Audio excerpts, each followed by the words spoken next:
What's up? I'm back here with another video. I'm about to react to three penguin moist critical videos. Twitch is in danger of shutting down. Okay, hold on, let's watch Twitch is really going through it right now. They are struggling through a hard time internally. I'm not talking about falling off or anything. They haven't lost their spot at the top of the food chain when it comes to streaming, but internally it's pure chaos and pandemonium. They've been treading water when it comes to their financials, and it's been getting really bad. They just had to announce that they're stopping the Twitch service in South Korea because it's just prohibitively expensive. They also had the huge round of layoffs last year that you might remember. Twitch is just generating about as much money as Crypto.2. $0. In fact, less than $0. It's negative monies. Negative clams are being generated by Twitch, and it seems to just keep getting worse. They just had to announce another wave of layoffs at Twitch with 500 employees losing their jobs. 35% of the Twitch workforce was being laid off, as confirmed by Dan Clancy. Damn. That's a lot of people. And today, Dan Clancy actually did a stream just being fully transparent, going over a lot of things, such as the layoffs, as well as just Twitch not really making money. Again, that's not a secret. We all knew that. That's about as much of a secret as me being short. Like, everyone knows by just taking a look at Twitch and what's been going on. It definitely fucking sucks how many people just lost their jobs in this most recent wave here, and it's even more unfortunate that it's not exclusive to just Twitch here. This has become extremely common in the tech industry because so many companies like Twitch started overhiring and went through this period of overgrowth, especially during COVID, and now all at once they're starting to downsize and lay off a ton of people like what they just did. And that's something Dan also talks about. That we've implied this before, where we say we need to run it sustainably, but I'll be blunt, we aren't profitable at this point. Amazon has been extremely supportive of Twitch, and a big thing for being sustainable over time is ensuring that we don't lose money. And that's a big part of my job because that's going to be what makes sure we can be here for long term. This is the CEO of Twitch who is just speaking openly and honestly about what's going on, which is really refreshing, especially given the last CEO who didn't even know that he ran Twitch. Again, this isn't a shocking revelation. I don't think anyone heard this and flew back in their chair and slapped their knee like, well, golly, Twitch not being profitable, never saw that coming. This is the worst kept secret since Darth Vader being Luke Skywalker's father, right? Everyone knew it wasn't making money, and Dan is now just finally saying that out loud and then going over how he plans to fix that. Before going too deep into this subject I want to talk about, I just want to give a round of applause to Dan here. He really does seem like he cares. He's constantly streaming on Twitch and interacting with the community like he plays games with other streamers all the time. When the announcement came with the layoffs, he wanted to go live and just directly answer questions about it and talk transparently about it. So honestly, it's appreciated that he'll do something like this. Now, he does say something that I had to raise my eyebrow at. And if this was an NFL game and I was a coach, I'd probably be throwing a challenge flag on the play. He says that Amazon has been super supportive of Twitch. And to that I have to say, are you sure? This is maybe some kind of hostage situation? Is Jeff Bezos just off camera with a baseball bat with nails through it, threatening you to say things like that? One of the major criticisms a lot of people, myself included, have stated is that Amazon seems really hands-off with Twitch as a product. For the entire time it's owned it, it hasn't really done too much to try and elevate it, improve it, fix things when things are broken, or really much of anything at all. I think the major contribution that the public can point to when it comes to Twitch and Amazon working together is Amazon offering the Twitch Prime subs, which is a huge component to Twitch, of course. It is a very big deal. But aside from that, there haven't been too many things that Amazon has done for Twitch, at least in what I've seen and what most people have seen. But with the way Dan talks about it throughout this stream, it does seem like Amazon might be significantly more supportive behind closed doors than any of us could possibly ever know. But I did just want to say, like, hearing him really sing the praises of Amazon as a partner was a little surprising for sure, given how little we see with Amazon interacting with Twitch. And speaking of I've Twitch actually Primes, I'm never going to have seen to take it ever, so this is news to me. a little victory lap here and say I told you so. For about 2 years now, I've speculated that Twitch Primes might vanish, at least in their current format. For those that don't know, Twitch Prime is a service offered on the platform where you can sub to a streamer completely for free as long as you have your Prime sub available, and that streamer gets $5 from Twitch. Well, $2.50 from Twitch. For free. All you do is take your Twitch Prime and use it on a streamer. $0 to you, and that streamer gets money from Twitch. I believe that they're just praying, fingers crossed every day, that you forget to use your Prime sub, because when you remember to, you're just costing the company money. And I've said for 2 years, since the holes in the ship started to show, that that's probably going to be one of the major things that they change. If they don't outright get rid of it, they're going to do some kind of drastic overhaul and change the way it currently is, because that is something that is not sustainable to a business that already isn't profitable. And Dan Clancy talks about that. Prime is a critical program for many streamers. We've already been looking across the company in terms of how to set us up for the long term.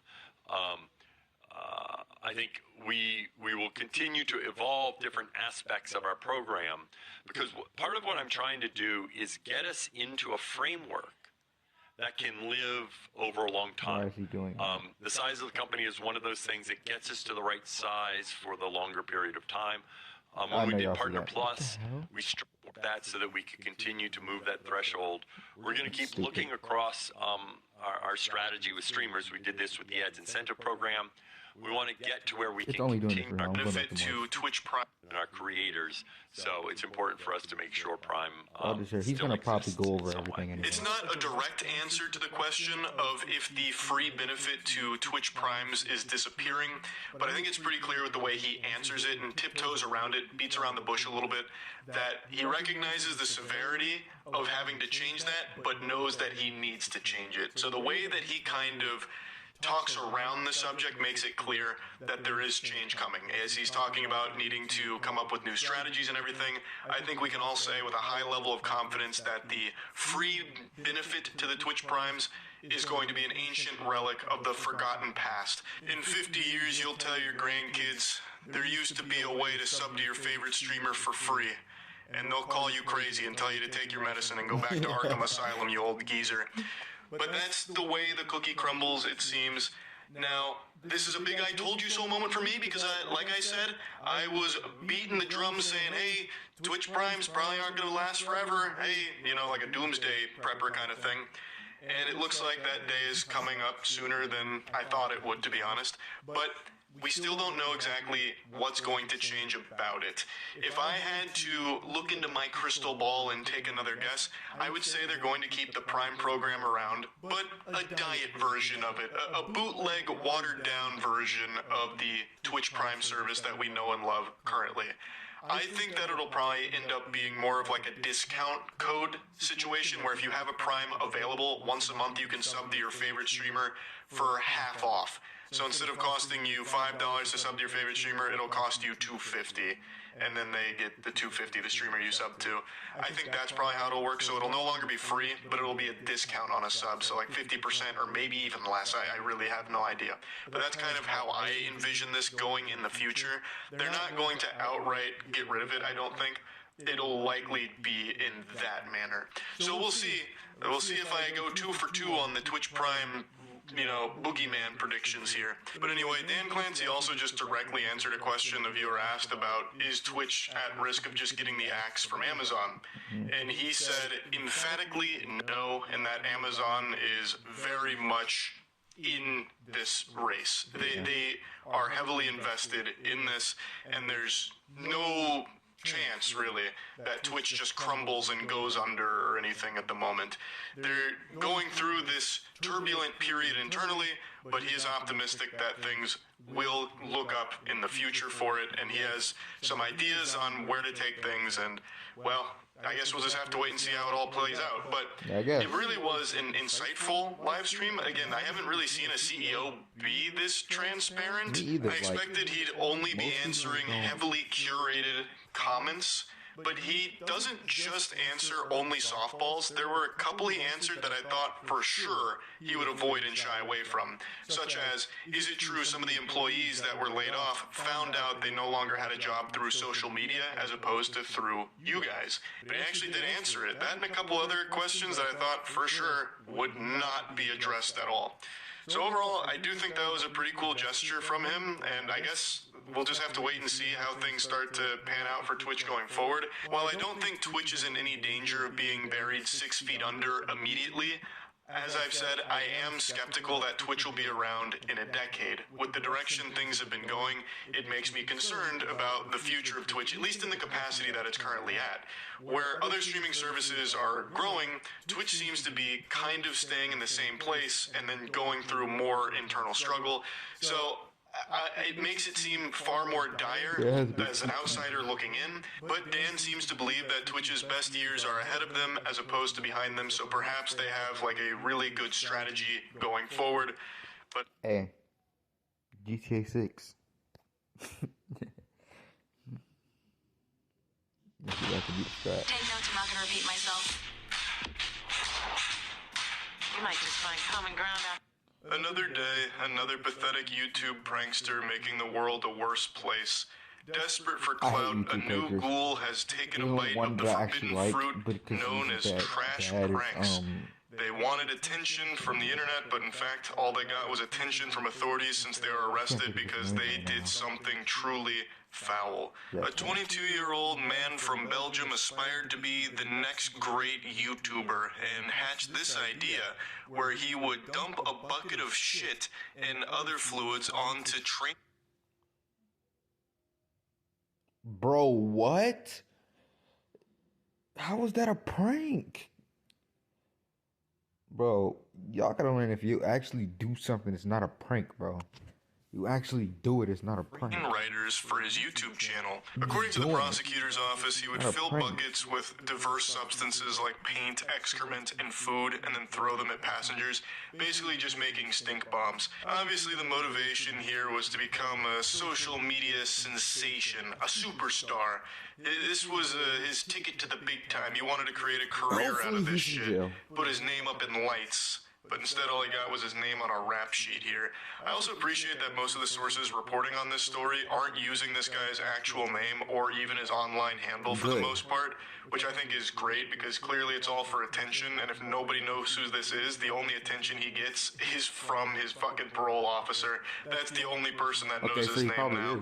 So let's go ahead and show you the video. I have to mute the audio because of the music, but here's our protagonist. He's out collecting his ingredients and he's making a strength potion in that bucket, old school RuneScape style. He then gets his secret ingredient to the Krabby Patty formula here, dog shit, pours it in the bucket, and then gets a bunch of leaves, puts those in there as well, and mixes it all around, and he's ready to begin his adventure.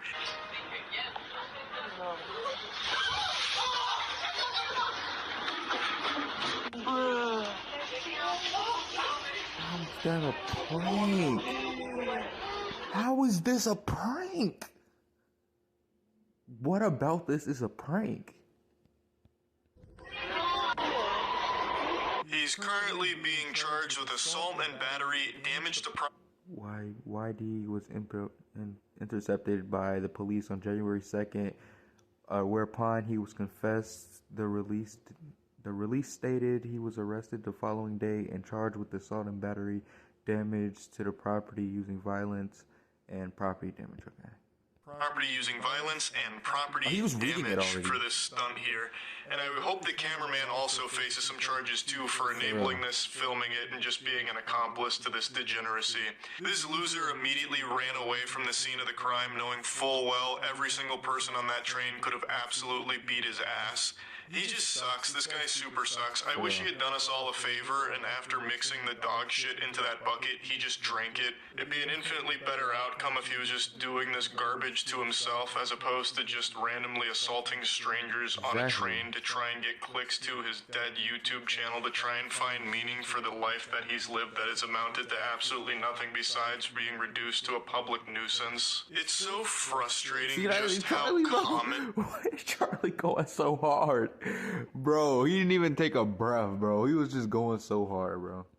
This trend is where people will just do extreme things at the expense of others to try and get any level of attention. Even though it's overwhelmingly negative, to them it doesn't matter because views are views, and they hope that some of them will stick around just to hate on them, or maybe a couple of them are equally as brain rotted as they are and actually enjoy it. And it's just become this fast track to at least getting some type of eyes on you, which has made it extremely appealing for young people to try. We've reached that age online where so many people have grown up their entire lives with access to the internet, so they've seen a lot of creators do similar things and get a full career out of it. And that makes it very enticing for them, so they also want to try, because clout is a disease more addicting than heroin, and everyone wants a piece of it. So they see that pranks always garner some type of headline and people talk about it, or playing the villain online gets some people to find you. I don't see nothing wrong with going up. It's just like how you do it, bro. Like, doing that, bro. That's, bro. Why? Why do you have to do that? In the modern day and age, the worst thing you can be is invisible. Or rather, the worst thing that can happen to you is being normal.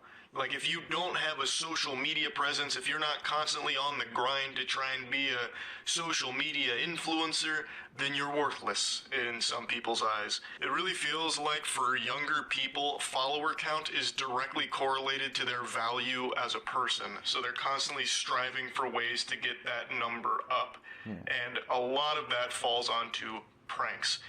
Every single day, there's a new hopeful prankster that does some extreme shit to try and get some clicks. The only pranksters that I don't have a problem with are the ones that do prank to like their friends, their family. Like, that's okay, bro. You can do pranks on your friends and your family, people close to you, know.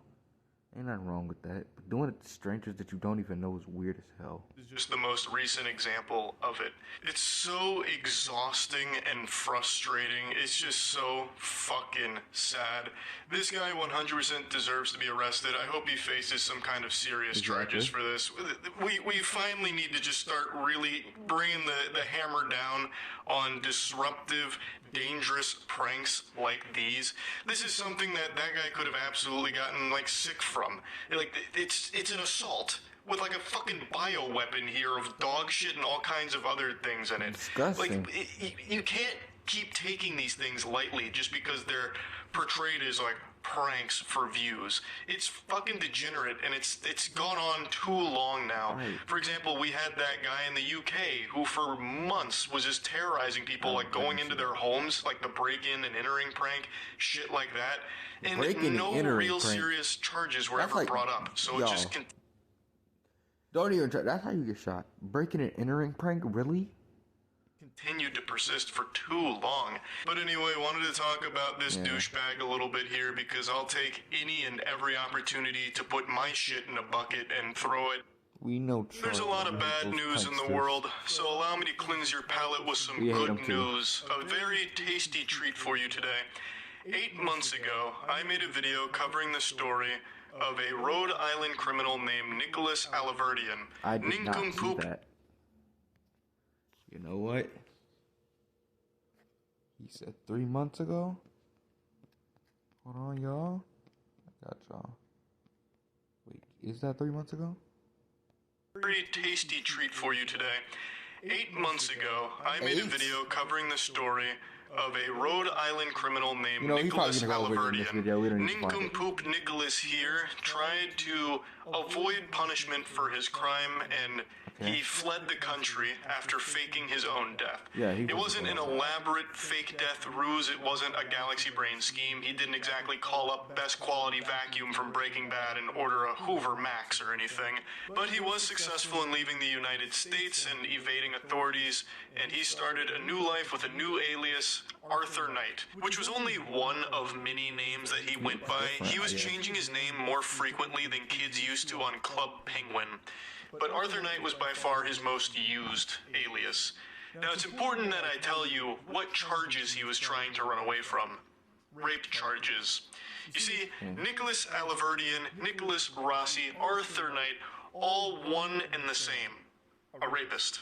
He faked his death in 2020 by feeding media outlets a bunch of baloney and horseradish about how he's about to die, he's about to meet his demise. But the reality was, he was just trying to get out of the country while the authorities were investigating the rape allegations.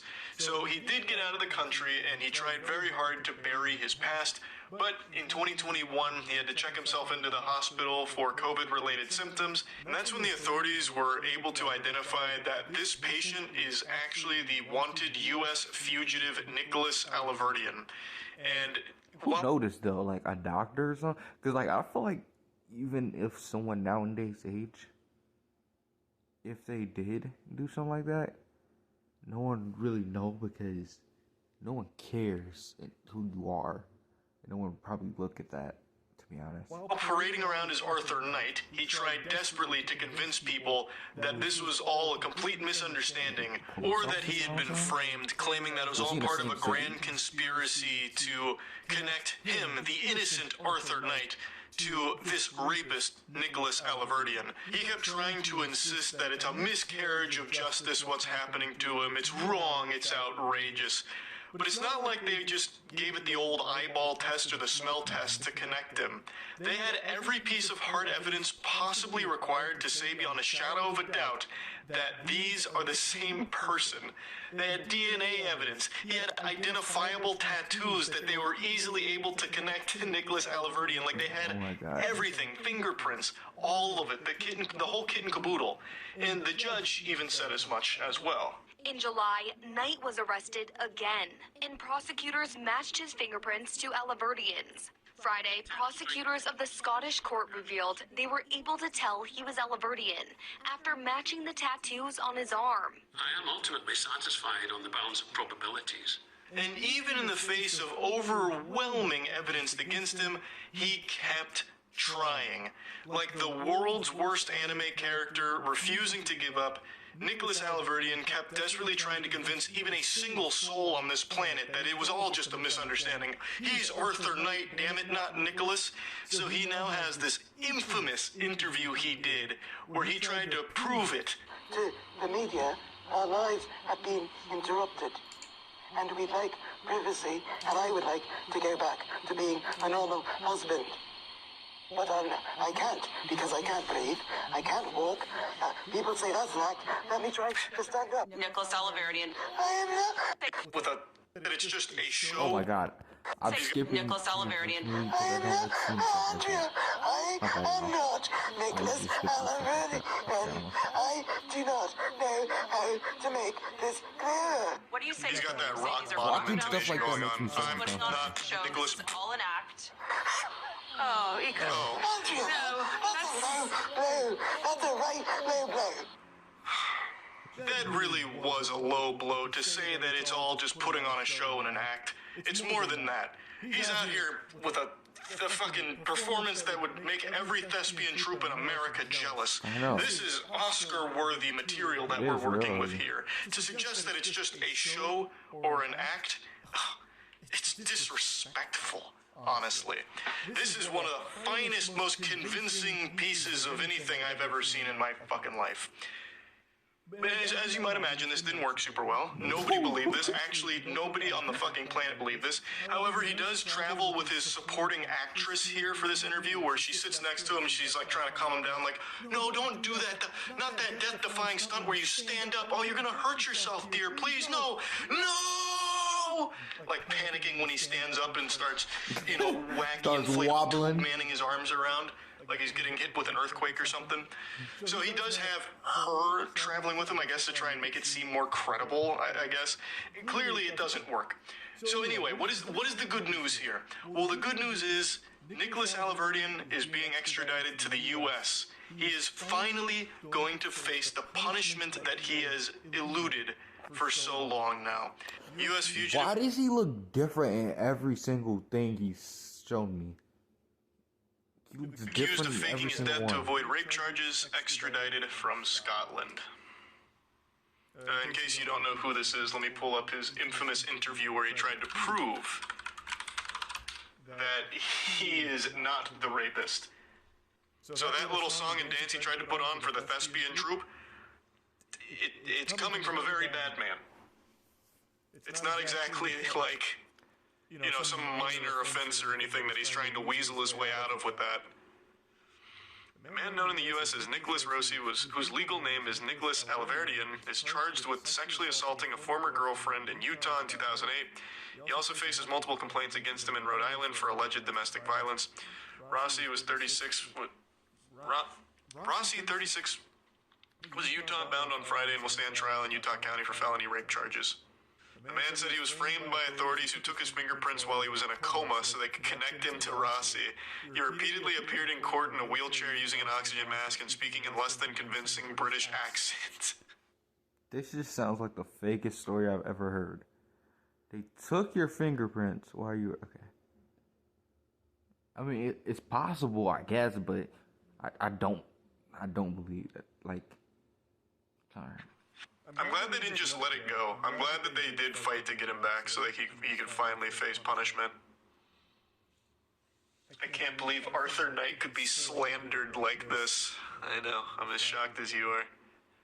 Now, even amidst all of this, he still has the gall to continue to state that it's a case of mistaken identity and that he is an Irish orphan named Arthur Knight. That's his story, and he's sticking to it, even though he is dead to rights with the overwhelming amount of concrete proof. Stupid ads make me look bad. Proof that he is Nicholas Alaverdian. He still keeps wiggling his finger saying, "Nope, that's not me. You got the case all wrong, Buster. I'm Arthur Knight." It is actually that scene out of SpongeBob with Man Ray and Patrick when he drops his wallet. I'll just have to include this because it is so unbelievably outrageous. So again, he is sticking to his story that he is Arthur Knight.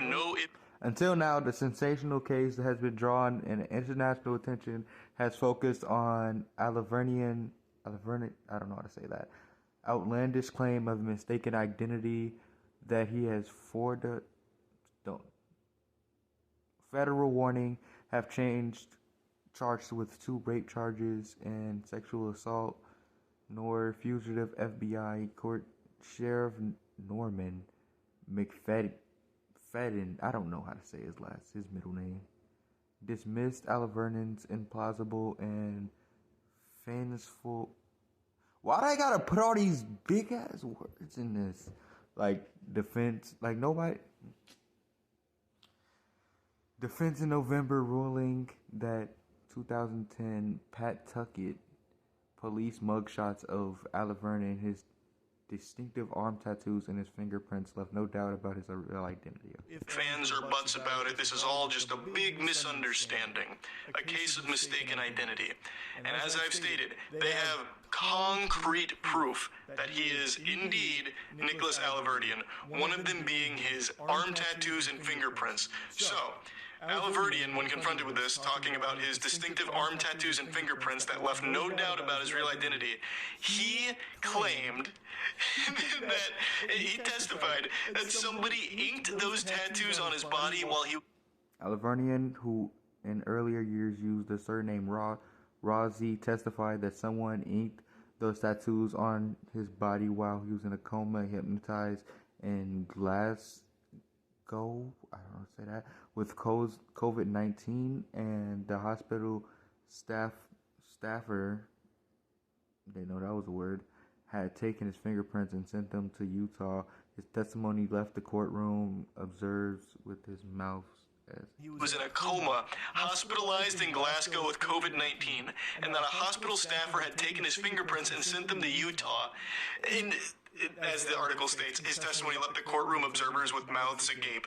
It leaves my jaw on the floor, too, that he would even try to say something like that. That is the most nonsensical story ever told. Let's just go ahead and play with that idea for a moment.